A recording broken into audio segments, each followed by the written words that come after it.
لله رب العالمين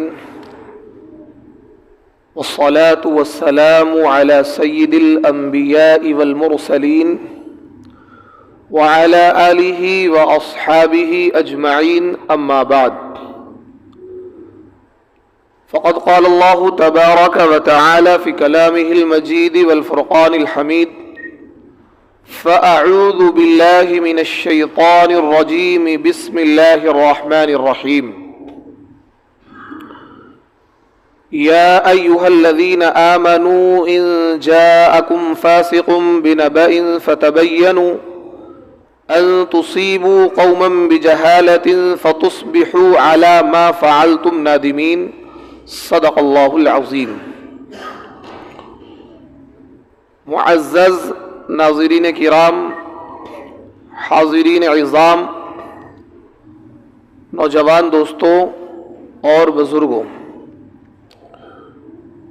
ابھی آپ حضرات کے سامنے سورہ حجرات پارہ نمبر 26 اور آیت نمبر 6 یہ میں نے آپ کے سامنے پڑھی ہے۔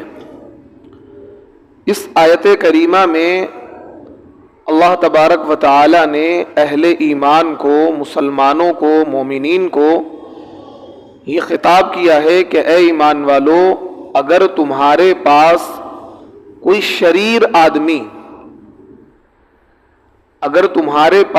شریر آدمی کوئی خبر لے کر آئے تو بغیر تحقیق کے اس خبر پر عمل مت کرو۔ فتبینوا، تم اس خبر کی تحقیق کر لو، بغیر تحقیق کے اس خبر پر عمل مت کرو۔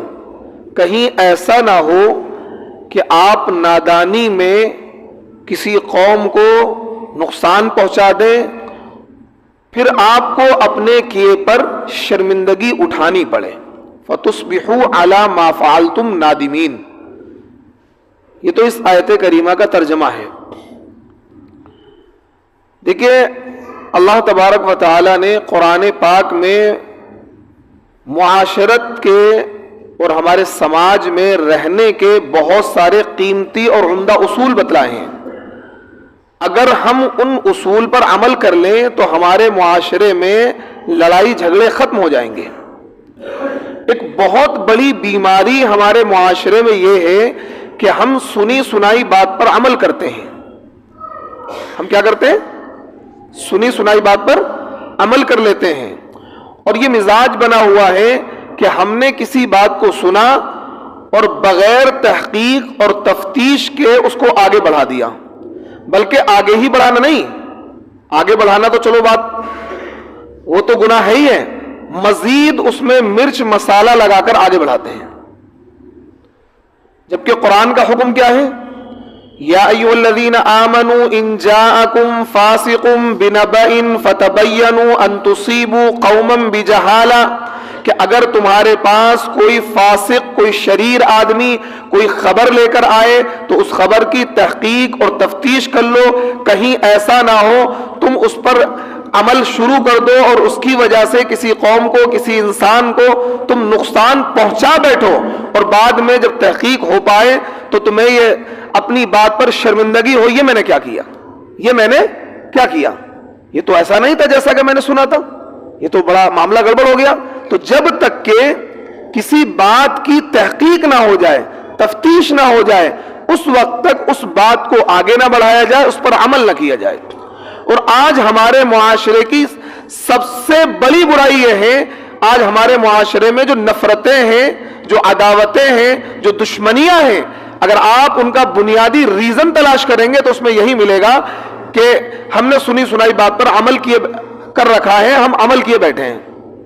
آپ کے پاس کوئی بندہ آیا، یار تمہارا وہ رشتہ دار یہ کہہ رہا تھا، تمہارا وہ رشتہ دار تمہارے بارے میں کہہ رہا تھا، تمہارا پڑوسی جو ہے ایسا کہہ رہا تھا، تمہارا جو فلاں دوست ہے نا وہ ایسا کہہ رہا تھا، تمہارا جو پارٹنر ہے وہ ایسا کہہ رہا تھا۔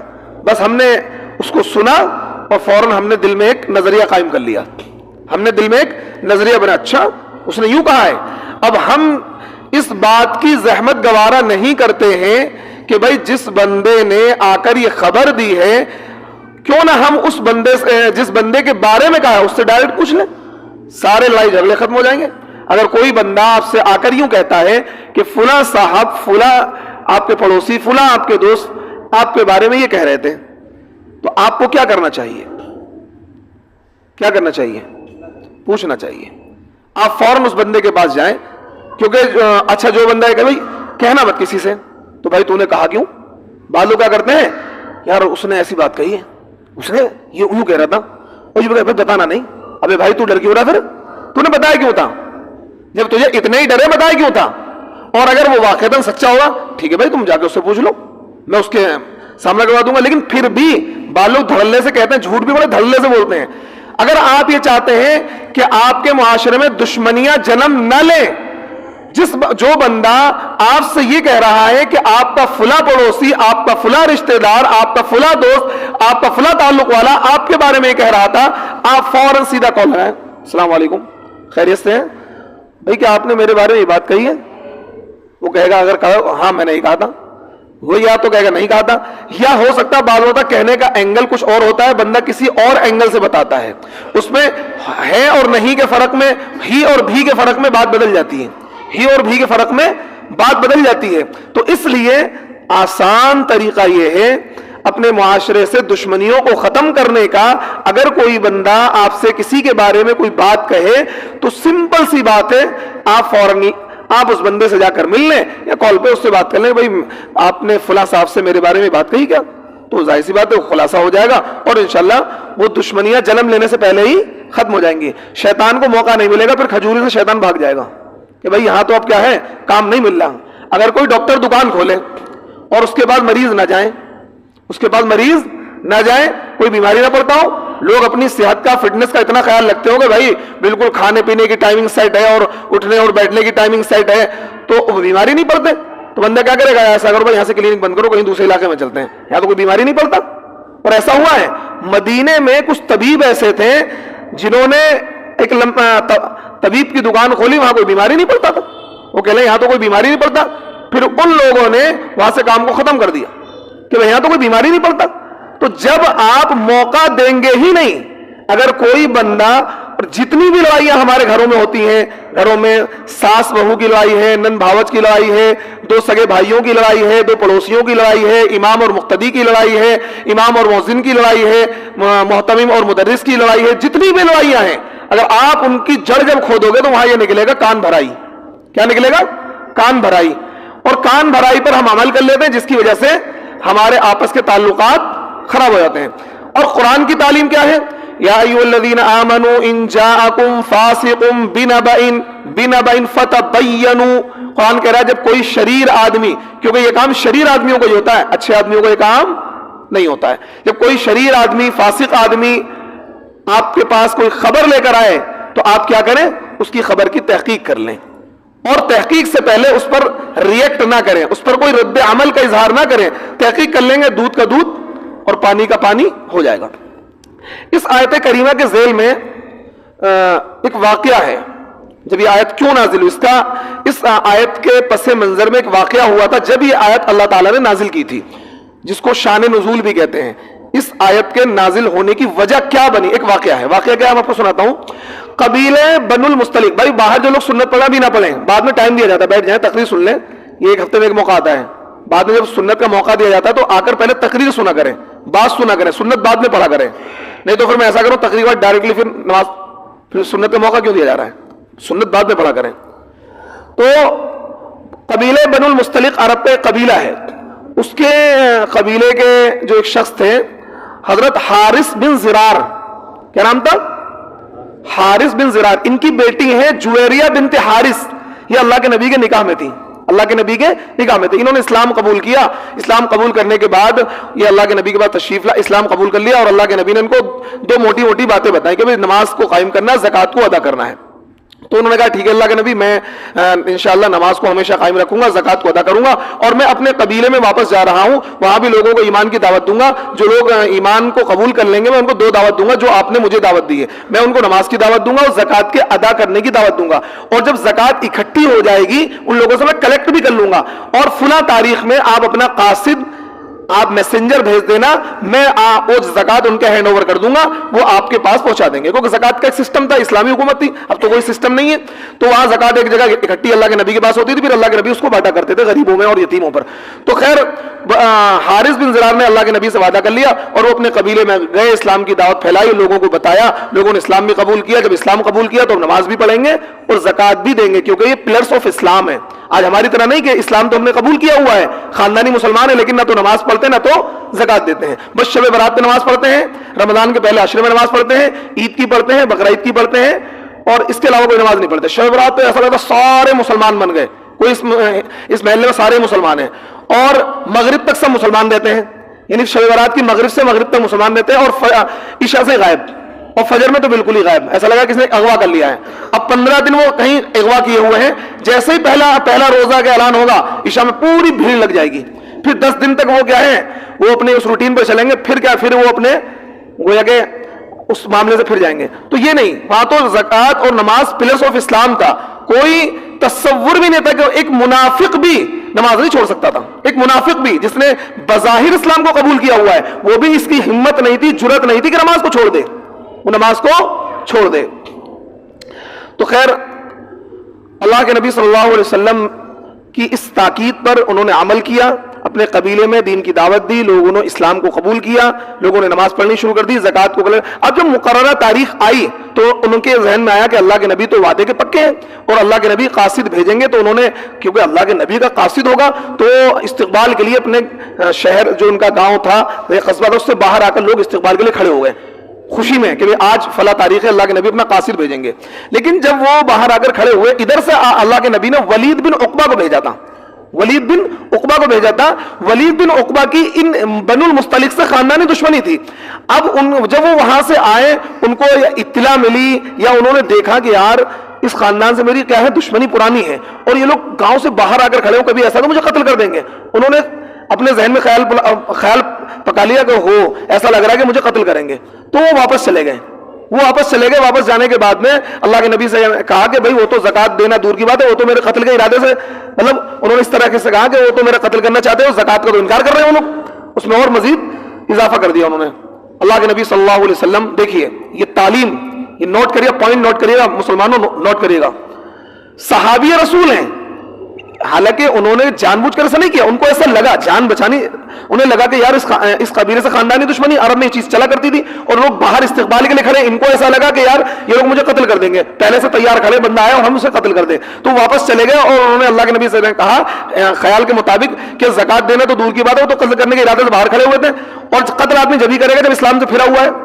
تو اللہ کے نبی صلی اللہ علیہ وسلم نے حضرت خالد بن ولید کو, مجاہدین کا ایک دستہ, یہ بھی دیکھیے کہ مسلمان کی غیرت, اللہ کے نبی نے فوراً حکم دیا, دستہ تیار کرایا جہاد کا. بولے لیکن پہلے جا کر وہاں تحقیق کرنا معاملے کی. اگر ریئلٹی اس میں ہو کہ بھائی ان لوگوں نے ایسا کیا, اسلام سے پھر گئے, پھر ان پر حملہ کر دینا. لیکن اگر ایسا نہ ہو تو ایسا مت کرنا. حضرت خالد بن ولید ایک لشکر لے کر مدینے سے باہر نکلے. ادھر انہیں یہ لگا کہ یار کئی دن گزر گئے, اللہ کے نبی نے کوئی قاصد نہیں بھیجا, یا تو اللہ کے نبی ہم سے ناراض ہو گئے. دیکھیے پازیٹیو سوچ ہونی چاہیے, نیگیٹو نہیں. وہ سوچتے لو جی اللہ کے نبی نے وعدہ خلافی کر دی, ایسا کر دیا. انہوں نے پازیٹیو سوچا, نہیں اللہ کے نبی وعدہ خلاف نہیں ہو سکتے, کہیں نہ کہیں کوئی مسٹیک ہوئی ہے, یا تو ہماری اپنی کوتاہی سمجھی کہ ہماری کوئی کوتاہی ہو گئی, اللہ کے نبی کو ہماری کوئی بات بری لگ گئی ہے, اس لیے اللہ کے نبی نے اپنا قاصد نہیں بھیجا. چلو ہم لوگ چلتے ہیں, اللہ کے نبی سے معافی مانگتے ہیں اور اپنی بات رکھتے ہیں. اللہ کے نبی ہم سے کون سی ایسی گستاخی ہو گئی کہ آپ نے اپنا قاصد نہیں بھیجا زکات لینے کے لیے. اب وہ وہاں سے نکلے, ادھر سے یہ نکلے, مدینے سے یہ نکلے تھے, ادھر سے مدینہ وہ پہنچنے والے تھے, آپس میں ملاقات ہو گئی. خالد بن ولید نے پوچھا بھائی کہاں جا رہے ہو آپ لوگ؟ انہوں نے کہا ہم تو اللہ کے نبی سے ملاقات کے لیے جا رہے ہیں. تو انہوں نے پوچھا بھائی آپ نے تو ہمارے قاصد کو قتل کرنے کی ارادہ کیا اور زکات دینے سے انکار کیا. انہوں نے کہا نہیں, ہمارے پاس تو کوئی قاصد پہنچا ہی نہیں, ہمارے پاس تو کوئی قاصد پہنچا ہی نہیں, اور ہم کیوں ایسا کریں گے, ہم تو مطیع اور فرما بردار ہیں, اللہ کے نبی برحق ہیں, سچے رسول ہیں, ہم ایسا کیوں کریں گے.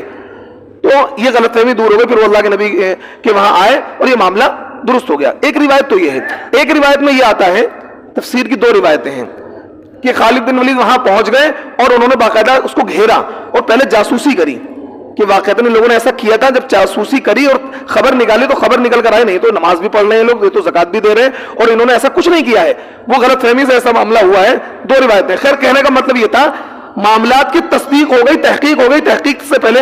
اب اگر دیکھیے یہاں تحقیق نہ ہو پاتی تو کیا ہوتا, ایک ذرا سی بات کے خاطر دو مسلمان کے گروہ آپس میں لڑتے، دست و گریباں ہوتے اور دو چار دنیا سے رخصت ہو جاتے. ذرا سی بات تھی، کوئی بڑی بات نہیں تھی. تو اس لیے جب یہ واقعہ پیش آیا تو پھر قرآن میں اللہ تعالیٰ نے یہ آیت نازل کی جو میں نے آپ کو پڑھ کر سنائی ہے، سورہ حجرات پارہ نمبر 26 آیت نمبر 6. یا ایھا الذین آمنوا ان جاءکم فاسق بنبأ فتبینوا ان تصیبوا قوما بجہالہ فتصبحوا علی ما فعلتم نادمین. جب تمہارے پاس کوئی خبر لے کر آئے تو اس خبر کی پہلے تحقیق کر لو، تفتیش کر لو، کہیں ایسا نہ ہو تحقیق کیے بغیر تم نے اس بات پر عمل کر دیا، ریئیکٹ کر دیا اور پھر بعد میں تمہیں احساس ہو یار میں نے یہ کیا کیا، یہ میں نے کیا کیا، تو غلطی کر دی، ایسا تو کچھ تھا ہی نہیں جیسا کہ میں نے سنا تھا. تو اس لیے جب تمہارے پاس کوئی خبر آئے تو اس کی تحقیق اور تفتیش ضروری ہے. آج ہمارے وہاں افواہوں پر بڑا دھیان دیا جاتا ہے، اور خاص کر جو آپ کے مخالفین ہیں وہ ایک جرمنی کا ایک فلسفی گزرا ہے، اس نے یہ بات کہی تھی کہ جھوٹ کو اتنی شدت کے ساتھ بولو کہ لوگ اسے سچ سمجھنے لگیں. آج پوری دنیا میں اس کے اس فلسفے پر عمل ہو رہا ہے. پورا میڈیا اسلام دہشت گردی کی تعلیم دیتا ہے، پورے چینلوں پر چھایا پڑا ہے، مدرسے دہشت گردی کا اڈا ہے، مسلمان کیا ہے یہ کرتے ہیں. بس انہوں نے جھوٹ کو اتنی شدت سے پھیلایا اور اتنا مسلمانوں کی طرف سے، قرآن کی طرف سے، اسلام کی طرف سے اتنی نفرت پھیلا دی گھر گھر کے اندر. آج ہمارے ملک کے جو برادران وطن ہیں، جو ہندو بھائی ہیں، ان میں سے اکثریت کا حال یہ ہے کہ وہ مسلمانوں سے نفرت کرنے لگے ہیں. حالانکہ سب ابھی ایسے نہیں ہوئے، لیکن اکثریت کا حال یہ کہ مسلمانوں سے نفرت کرنے لگے ہیں. اور یہ پروپیگنڈا کس نے کیا؟ میڈیا نے کیا. میڈیا کا استعمال کیا. انہوں نے میڈیا پہ جھوٹ اتنی شدت سے بولا، اتنی ڈٹائی سے بولا کہ مسلمان یوں ہوتے ہیں، مسلمان لو جہاد کرتے ہیں، مسلمان ہندو لڑکیوں کو پھنساتے ہیں، مسلمان مدرسوں میں دہشت گردی کی تعلیم دیتے ہیں، ان کے قرآن میں تو یہ لکھا ہوا کافر کو جہاں پاؤ گھیر کر قتل کر دو، یہ کر دو. جبکہ خود وہ کر رہے ہیں، وہ جہاں بھی کسی اکیلا مسلمان کو پاتے ہیں موب لنچنگ کر دیتے ہیں، اس کو مار دیتے ہیں. کہ پورے ہندوستان میں ایک بھی کیس ایسا نہیں ہوگا کہ کہیں ایسا سنا ہو یا کبھی اخبار میں آیا ہو کہ کسی ایک ہندو نوجوان کو مسلمانوں نے پڑھ کر اس کو جان سے مار دیا ہو. ایک کیس بھی ایسا نہیں آیا. لیکن بدنام کون ہے؟ مسلمان. خرد کا نام جنو رکھ دیا، جنو کا نام خرد رکھ دیا، عقل مندی کا نام بے وقوفی اور بے وقوفی کا نام عقل مندی. یعنی جو سچے ہیں بیچارے وہ جھوٹے ثابت ہو رہے ہیں اور غلط ثابت ہو رہے ہیں، اور جو واقعتاً امن کے دشمن ہیں، جو اصلی دہشت گرد ہیں، جو اصلی فساد پھیلانے والے ہیں، وہ امن کے عالم بردار بنے ہوئے ہیں. یہ کیا ہے؟ یہ جرمنی کا جو فلسفی تھا جس نے کہا تھا جھوٹ کو اتنی شدت اور ڈٹائی سے بولو کہ لوگ اسے سچ سمجھنے لگے. تو آج مسلمانوں کا بہت بڑا طبقہ کیا کرتا ہے؟ جب اسے کسی کی مخالفت کرنی ہوتی، کسی جماعت کی، کسی انسان کی، کسی فرد کی، تو اس کے خلاف جھوٹے پروپیگنڈے ہوتے ہیں. اس کے خلاف کیا ہوتے ہیں؟ جھوٹے پروپیگنڈے ہوتے ہیں، گھر گھر جا کر ہوتے ہیں. اور وہ پروپیگنڈے آپ نے دیکھے ہوں گے، میرے خلاف بھی پروپیگنڈے ہوئے، 6 مہینے تک پروپیگنڈے ہوئے، گھر گھر جا کر. کچھ لوگوں نے اوڑھنا بچھونا بنا لیا، چوک پر، چوراہے پر، گلی میں لوگوں کو بلا بلا کر پروپیگنڈے. بھائی اس مفتی کو جانتے ہو؟ اس نے تو یوں کیا ہے، اس نے تو یوں کیا ہے، اس نے مسجد پہ قبضہ کر لیا، مسجد اپنے نام کرا لی ہے، اس نے مجھے تو مدرسے سے اتنے لاکھ کما رہا ہے، یہ فیس کے اتنے لیتا ہے، اور یہ ایڈمیشن کے اتنے لیتا ہے، اور یوں لیتا ہے، اور یہ بس میں بتا نہیں سکتا زبان سے. ایسی ایسی باتیں جو میرے فرشتوں کو بھی نہیں پتا، وہ کبھی مرتے دم تک وہ باتیں میں کروں گا ہی نہیں. ایسی ایسی باتیں لوگوں نے پروپیگنڈا ایک دوسرے کو لڑانا، بھائی تمہارے بارے میں مفتی صاحب یوں کہہ رہے تھے، اس کے بارے میں کہہ رہے تھے. مطلب اس طرح کی باتیں وہ مخالفین نے پروپیگنڈا کیا. جھوٹ کو اتنی شدت سے پھیلاؤ کہ لوگ اسے سچ سمجھ لیں گے. اور اس میں ایک بات تو اتنی اچھی تھی، اچھی مطلب میں بطور طنز کہہ رہا ہوں. ایک صاحب نے مجھ سے یوں کہا کہ بھائی ہم نے سنا ہے کہ آپ رحمانیہ مسجد سے کنواری لڑکی بھگا کے لائے تھے، اس لیے آپ کو وہاں سے نکالا گیا تھا. یہ بات بھی پھیلائی گئی، اس بات کا بھی سارا. اور وہ کون تھے؟ ماشاءاللہ دیندار، اتنی بڑی داڑھی والے، لمبی تسبیح گھمانے والے، اپنے آپ کو دین کا ٹھیکیدار بتانے والے، دین کی دعوت کو عام کرنے والے، اللہ کے نبی کا کام کرنے والے، نبیوں کا کام کرنے والے. وہ اپنا دعویٰ ان کا یہ کہ ہم نبیوں والا کام کرتے ہیں، ان کا دعویٰ ہے کہ ہم دین کا کام کرتے ہیں، ان کا دعویٰ یہ کہ ہم دین پھیلا رہے ہیں. خود کی زندگی میں دین نہیں ہے، خود کی زندگی جماعت کی نماز نہیں پڑھتے، جماعت کی نماز چھوڑ کر نماز پڑھتے ہیں، جماعت کی مخالفت کرتے ہیں، وہ دیندار ہیں. واہ، یہ بڑی دینداری ہم نے کسی کتاب میں نہیں پڑھی. جماعت یہاں ہو رہی ہے، وہ اپنی جماعت کی مخالفت، یہ سراسر ناجائز اور حرام ہے. جماعت کی مخالفت. آپ کو نماز نہیں پڑھنی، کسی اور مسجد میں پڑھ لیں. آپ کو نماز نہیں پڑھنی، بھائی آپ اگر دیندار ہوتے تو آپ جماعت کی نماز نہیں چھوڑتے. اللہ کے نبی صلی اللہ علیہ وسلم نے ارشاد فرمایا کہ جو لوگ اپنے گھروں میں نماز پڑھ لیتے ہیں، دیکھیے اللہ کے نبی کا فرمان سنیے کہ جماعت کی نماز کی کتنی تاکید ہے. وہ جو اپنے آپ کو مدعی دیندار ہیں، داڑھی رکھ کر کوئی دیندار نہیں بن سکتا، صرف داڑھی رکھنے سے کوئی دیندار نہیں بن سکتا. صرف یہ کہہ کر کہ میں دین کا کام کر رہا ہوں دیندار نہیں بن سکتا جب تک اس کی ریئل کی زندگی میں دیندار نہیں ہوگا, وہ شریعت پر عمل نہیں کرے گا. اللہ کے نبی نے ارشاد فرمایا کہ جو لوگ اپنے گھروں میں نماز پڑھ لیتے ہیں میرا دل یہ چاہتا ہے کہ میں ان کے گھروں کو آگ لگا دوں. جماعت نہیں, نماز نہیں چھوڑتے, نماز پڑھتے ہیں لیکن کیا پڑھتے ہیں, جماعت کے ساتھ نہیں پڑھتے ہیں. یا تو قدم قدم پہ مسجد ہے, آپ کو مجھ سے اختلاف ہے, ٹھیک ہے, آپ تو جنید بغدادی ہیں, آپ تو کوئی گناہ کرتے نہیں, میں تو بہت گناہگار انسان ہوں, میرے پیچھے آپ کی نماز نہیں ہوگی, میں تو بہت گناہگار انسان ہوں.